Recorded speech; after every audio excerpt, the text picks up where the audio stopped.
এখন দেখবেন সংবাদ শিরোনাম।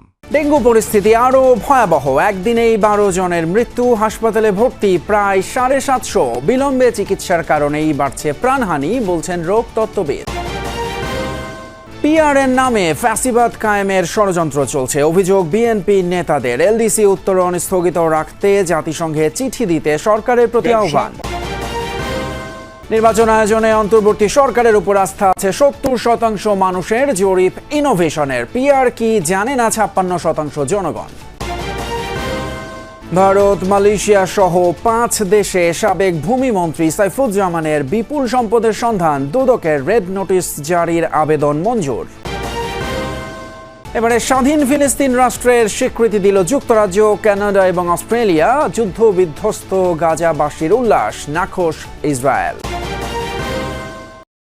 আসসালামু আলাইকুম। এতক্ষণ দেখছিলেন সংবাদ শিরোনাম, এখন দেখবেন বিস্তারিত। ডেঙ্গুতে বছরের সর্বোচ্চ মৃত্যু দেখল দেশ। 24 ঘন্টায় মারা গেছেন 12 জন। সবচেয়ে বেশি মৃত্যু বরিশাল বিভাগে। স্বাস্থ্য বিভাগ বলছে, জ্বর নিয়ে অবহেলা এবং দেরিতে চিকিৎসা শুরুর কারণে প্রাণহানি কমানো যাচ্ছে না। ডেঙ্গু এখন সারা বছরের রোগ। দেশের প্রায় সব জেলাতেই ডেঙ্গুর বিস্তার হয়েছে। সবচেয়ে নাজুক পরিস্থিতি বরিশাল বিভাগে। স্বাস্থ্য বিভাগের তথ্য বলছে, চলতি বছর ডেঙ্গু আক্রান্ত হয়ে হাসপাতালে ভর্তি হয়েছেন 41,000-এর বেশি মানুষ। গত 24 ঘন্টায় এই সংখ্যা 740। সবচেয়ে বেশি রোগী ভর্তি বরিশাল বিভাগে। আক্রান্তদের বেশিরভাগের বয়স 20 থেকে 40 বছরের মধ্যে। NS1 এর ক্ষেত্রে আমরা বলি জ্বর আসার প্রথম 3 দিনের মধ্যে আসতে হবে। এখন কেউ যদি 4 নাম্বার দিন বা 5 নাম্বার দিনে NS1 টেস্ট করে এবং তার নেগেটিভ আসে এবং সে যদি মনে করে তার ডেঙ্গু হয়নি, তাহলে তো ডায়াগনোসিস হবে না। টাইমিং খুব বড় একটা ব্যাপার। NS1 এর ক্ষেত্রে প্রথম 3 দিনের মধ্যে করতে হবে এবং IgM এর ক্ষেত্রে 5 দিন পরে করতে হবে। আক্রান্তের সঙ্গে বেড়েছে মৃত্যুও। 24 ঘন্টায় 12 মৃত্যুর মধ্যে 5 জন বরিশালে ও 5 জন ঢাকায়। স্বাস্থ্য বিভাগ জানিয়েছে, এবছর ডেঙ্গুতে প্রাণ হারিয়েছেন 179 জন। কিন্তু পেশেন্টগুলো আমাদের কাছে আসছে অনেক পরে, যখন আসলে আমাদের বেশি কিছু করার থাকছে না। বাইরে কোথাও না কোথাও চিকিৎসা নিয়ে আমরা হাতে মাত্র 1 দিন বা 2 দিন সময় পাচ্ছি এখানে, এবং অত্যন্ত মুমূর্ষু অবস্থায় আসছে এবং এর ফলে আমাদের করণীয় খুবই কম থাকছে। এটা আমরা চেষ্টা করছি যে যত তাড়াতাড়ি সম্ভব রোগীদেরকে হাসপাতালে আনয়নের জন্য, জ্বর হওয়ার পরপরই। রাজধানীতে ডেঙ্গুতে মৃত্যু সবচেয়ে বেশি দক্ষিণ সিটি কর্পোরেশন এলাকায়। স্বল্পোন্নত দেশের তালিকায় এলডিসি থেকে বাংলাদেশের এখনই উত্তরণের সময় আসেনি বলে মনে করে বিএনপি। ব্যবসায়ী নেতাদের সাথে বৈঠক শেষে বিএনপির স্থায়ী কমিটির সদস্য আমির খসরু মাহমুদ চৌধুরী অর্থনীতি, ব্যবসা বাণিজ্য এগিয়ে নেওয়ার স্বার্থে এলডিসি উত্তরণ স্থগিত রাখার পক্ষে মত দেন। যদিও ব্যবসায়ী নেতারা জানান, পুরনো স্থগিত নয়, বরং প্রস্তুতির জন্য 3 বছর সময় চান তারা। জামায়াতের আমিরের সাথে বৈঠকের পর এবার বিএনপি মহাসচিবের সাথে বৈঠক করেন বিজিএমই সভাপতি সহ দেশের শীর্ষ ব্যবসায়ী নেতারা। রাজধানীর গুলশানে বিএনপি চেয়ারপারসনের কার্যালয়ে এই বৈঠক হয়। প্রধান উপদেষ্টার জাতিসংঘে যাওয়ার আগ মুহূর্তে প্রায় 1.5 ঘন্টা বিএনপি নেতাদের সাথে বৈঠক করেন ব্যবসায়ী নেতারা, যেখানে গুরুত্ব পায় এলডিসি থেকে উত্তরণের সময়সীমা আর শ্রমিক আইন প্রসঙ্গ।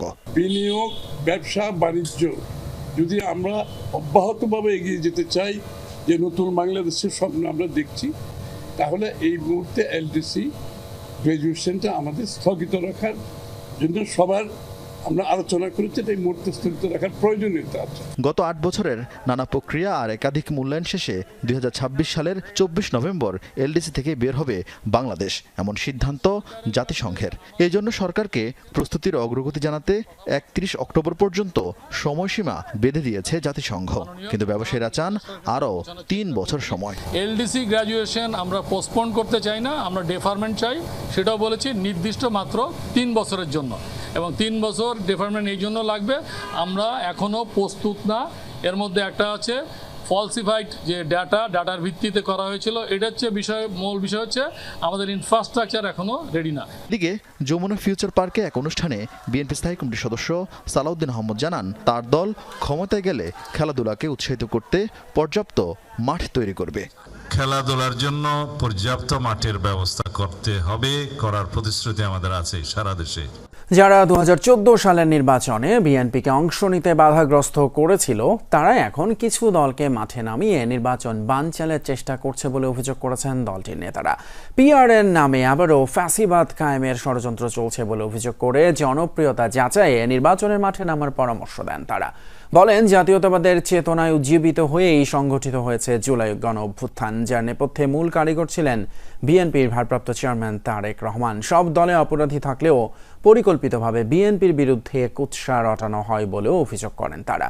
সকালে জাতীয় প্রেস ক্লাবে পৃথক অনুষ্ঠানে এসব কথা বলেন বিএনপি নেতারা।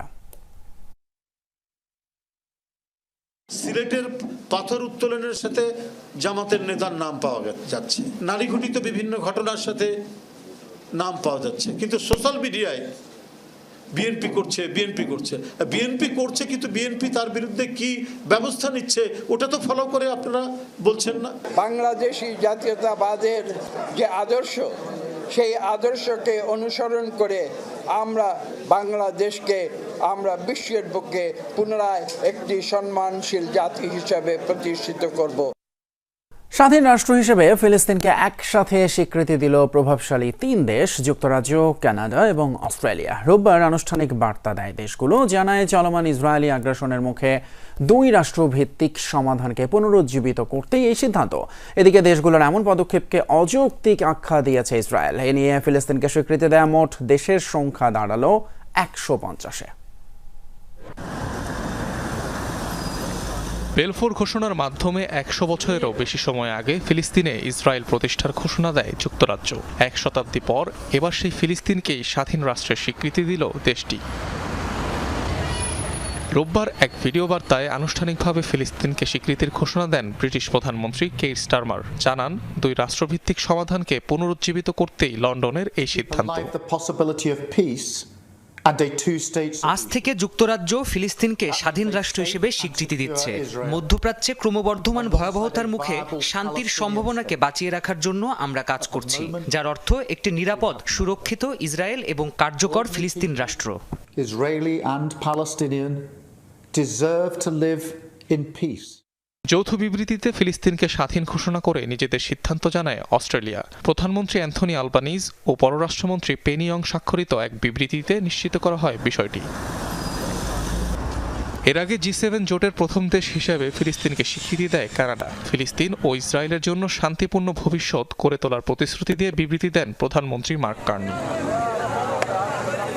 প্রভাবশালী এই 3 দেশ মিলিয়ে ফিলিস্তিনের সার্বভৌমত্বকে স্বীকৃতি দেয়া দেশের সংখ্যা দাঁড়ালো 150টিতে, যা পুরো বিশ্বের 75%-এরও বেশি। সোমবার এ তালিকায় যুক্ত হবে আরেক পশ্চিমা দেশ, ফ্রান্স। এবারে মালয়েশিয়া, ভারত সহ 5টি দেশে ক্ষমতাচ্যুত আওয়ামী লীগ সরকারের পলাতক ভূমিমন্ত্রী সাইফুজ্জামান চৌধুরীর অবৈধ সম্পদের তথ্য পেল দুদক।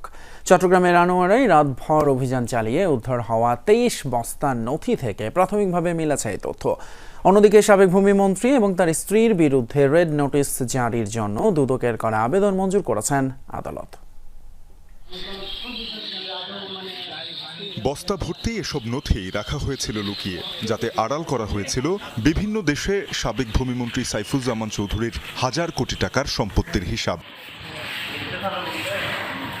রিমান্ডে 2 সহযোগীর দেয়া তথ্যের ভিত্তিতে চট্টগ্রামের আনোয়ারায় 3 দিন ধরে অভিযান চালায় দুদক। সাবেক ভূমিমন্ত্রীর স্ত্রী রুখমিলা জামানের গাড়ি চালক ইলিয়াসের প্রতিবেশী ওসমানের বাড়িতে শনিবার রাতভর অভিযানে বেরিয়ে আসে 23 বস্তা নথি। পাওয়া যায় কম্বোডিয়া, ভিয়েতনাম, থাইল্যান্ড, মালয়েশিয়া ও ভারতে থাকা বিপুল অবৈধ সম্পদের তথ্য। অভিযানের নেতৃত্ব দেয়া দুদকের উপপরিচালক মশিউর রহমান জানান, সব তথ্য এখনও যাচাই করে দেখা সম্ভব হয়নি। ইন্ডিয়াতে 3টা সম্পদ, মালয়েশিয়ায় 2টা সম্পদ, থাইল্যান্ডে 4-5টা সম্পদ, এরকম অল্প অল্প করে আছে। তার মানে তার শুধুমাত্র যে 4টা দেশে রয়েছে তা না, আরও নতুন করে 4-5টা দেশের সন্ধান আমরা পেয়েছি। তার মানে বিশ্বের বিভিন্ন দেশে তার সম্পদগুলো ছড়ায় ছিটায় আছে।